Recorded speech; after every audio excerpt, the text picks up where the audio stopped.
ನಿಮ್ಮ ರೆವೆನ್ಯೂ ಸೈಟ್‌ಗೆ ಹೇಗೆ ಖಾತೆ ಮಾಡಿಸ್ಬೇಕು ಅಂತ ಗೊತ್ತಿಲ್ಲ ಅಂದ್ರೆ ಈ ವಿಡಿಯೋ ನಿಮ್ಗೋಸ್ಕರ. ಫಸ್ಟು ಬಿ ಖಾತಾ ಪ್ರಾಪರ್ಟಿಗಳಿಗೆ ಹೇಗೆ ಖಾತೆ ಮಾಡಿಸ್ಬೇಕು ಅಂತ ನೋಡೋಣ. ಇದರಲ್ಲೇನೆ ರೆವೆನ್ಯೂ ಪ್ರಾಪರ್ಟಿ ಬರೋದು. ಯಾಕೆ ಅಂದ್ರೆ ಅದು ಪ್ಲಾನ್ ಅಪ್ರೂವ್ಡ್ ಆಗಿರೋದಿಲ್ಲ. ನಿಮ್ಮ ಆಸ್ತಿಗೆ ಸಂಬಂಧಿಸಿದಂತೆ ಸ್ವತ್ತಿನ ಮಾಲೀಕತ್ವ ಸಾಬೀತುಪಡಿಸುವ ದಿನಾಂಕ 10/9/24 ಪೂರ್ವದಲ್ಲಿ ನೋಂದಾಯಿತ ಮಾರಾಟ ಪತ್ರಗಳು. ಫಸ್ಟ್ ಪಾಯಿಂಟ್ ಏನು ಅಂದ್ರೆ 2024 9ನೇ ತಿಂಗಳು 10ನೇ ತಾರೀಕು ಒಳಗಡೆ ಯಾವ್ಯಾವ ಪ್ರಾಪರ್ಟಿ ರಿಜಿಸ್ಟರ್ ಆಗಿದೆಯೋ ಅದಕ್ಕೆ ಮಾತ್ರ ಈಗ ಬಿಟ್ಟಿರೋ ಖಾತೆ ಮಾಡಿಸೋದಕ್ಕೆ ಸಾಧ್ಯ ಆಗುತ್ತೆ. ಫಸ್ಟು ಈ ಕ್ರೈಟೀರಿಯಾ ಫಾಲೋ ಮಾಡಾದ್ಮೇಲೆ ಅವರು ಈ ಖಾತೆ ಅಪ್ಲೈ ಮಾಡೋದಕ್ಕೆ ಎಲಿಜಿಬಲ್ ಆಗ್ತಾರೆ.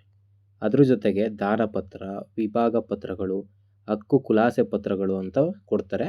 ಒಂದು PDF ಮಾಡಿ ಕೊಟ್ಟಿರ್ತಾರೆ ಸೈಟ್ ರಿಜಿಸ್ಟ್ರೇಷನ್ ಟೈಮಲ್ಲಿ. ಆ ಫುಲ್ PDF ನ ಒಂದು ಸೆಟ್ ಜೆರಾಕ್ಸ್ ತಗೊಳ್ಳಿ. ಸೆಕೆಂಡ್ ಪಾಯಿಂಟ್ ಏನು ಹೇಳುತ್ತೆ ಅಂದರೆ ನಿಮ್ಮ ಹತ್ರ ಎಂಡೋರೆನ್ಸ್ ಸರ್ಟಿಫಿಕೇಟ್ ಇರಬೇಕು. ಅದನ್ನು EC ಕೂಡ ಅಂತಾರೆ. ಇದನ್ನು ನೀವು ಹೋಗಿ ಸಬ್ ರಿಜಿಸ್ಟ್ರಾರ್ ಆಫೀಸಲ್ಲಿ ತಗೋಬೇಕು. ಥರ್ಡ್ ಪಾಯಿಂಟು ಚಲಿತ ಸಾಲಿನ ಆಸ್ತಿ ತೆರಿಗೆ ಪಾವತಿ ರಸೀದಿ. ಕರೆಂಟ್ ಇಯರ್ವರೆಗೂ ಟ್ಯಾಕ್ಸ್ ಪೇ ಆಗಿರಬೇಕು.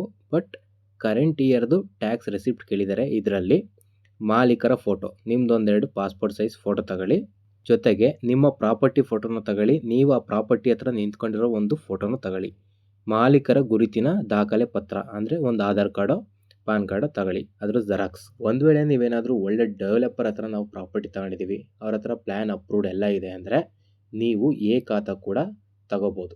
ಎ ಖಾತಾ ಮಾಡಿಸ್ಕೊಳ್ಳೋರು ಕೂಡ ಅವ್ರಿಗೆ ಎಲ್ಲ ಡಾಕ್ಯುಮೆಂಟು ಕೂಡ ಒಂದು ಬುಕ್ಲೆಟ್ ಮಾಡಿ ಕೊಟ್ಟಿರ್ತಾರೆ. ಆ ಬುಕ್ಲೆಟ್ನ ಒಂದು ಸೆಟ್ ಜೆರಾಕ್ಸ್ ತಗೊಳ್ಳಿ. ಸೆಕೆಂಡ್ ಪಾಯಿಂಟೇ ಇದರಲ್ಲಿ ಡಿಫ್ರೆಂಟ್ ಇರೋದು. ಅದೇನು ಅಂದರೆ ಸಕ್ಷಮ ಪ್ರಾಧಿಕಾರದಿಂದ ಅನುಮೋದನೆಯಾದ ದೃಢೀಕೃತ ಪ್ರತಿ ಮತ್ತು ನಿವೇಶನದ ಬಿಡುಗಡೆ ಪತ್ರ ಅಂದರೆ ಅಪ್ರೂವ್ಡ್ ಪ್ಲ್ಯಾನ್ ಡೀಟೇಲ್ಸ್ನ ನೀವು ಕೊಡಬೇಕು. ಇನ್ನು ಮಿಕ್ಕಿದ್ದೆಲ್ಲ ಬಿ ಖಾತೆ ಮಾಡಿಸ್ಕೊಳ್ಳೋದಕ್ಕೆ ಏನು ಕೊಡಬೇಕೋ ಅದನ್ನೇ ಎ ಖಾತೆಗೂ ಕೊಡಬೇಕು. ಎಂಡೋಸ್ಮೆಂಟ್ ಸರ್ಟಿಫಿಕೇಟ್ EC, ಅದಾದಮೇಲೆ ಕರೆಂಟ್ ಇಯರ್ದು ಟ್ಯಾಕ್ಸ್ ಕಟ್ಟಿರೋ ರೆಸಿಪ್ಟು, ಜೊತೆಗೆ ಮಾಲೀಕರ ಫೋಟೋ ಒಂದೆರಡು 4 ಪಾಸ್ಪೋರ್ಟ್ ಸೈಜ್ ಫೋಟೋ ಇಟ್ಕೊಂಡಿರಿ.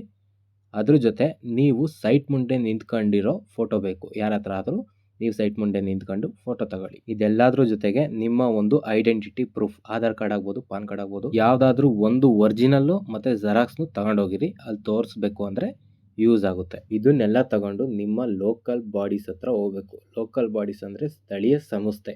ಅದು ನಾಡ ಕಚೇರಿ ಆಗಿರ್ಬೋದು, ಇಲ್ಲ ಮುನ್ಸಿಪಾಲಿಟಿ ಆಗಿರ್ಬೋದು, ಪಂಚಾಯಿತಿ ಆಗಿರ್ಬೋದು, ಅಲ್ಲಿಗೆ ನೀವು ಹೋಗಬೇಕು. ಯಾಕೆ ಅಂದರೆ ನಿಮಗೆ ಕೊಡ್ತಾ ಇರೋದು ಹೊಸ ಖಾತೆ. ಹಾಗಾಗಿ ಅಲ್ಲಿಗೆ ಹೋಗಿ ಇದನ್ನೆಲ್ಲ ಕೊಟ್ಟರೆ ವಿತಿನ್ 7 ದಿನದಲ್ಲಿ ನಿಮಗೆ ಹೊಸ ಖಾತೆ ಬರುತ್ತೆ.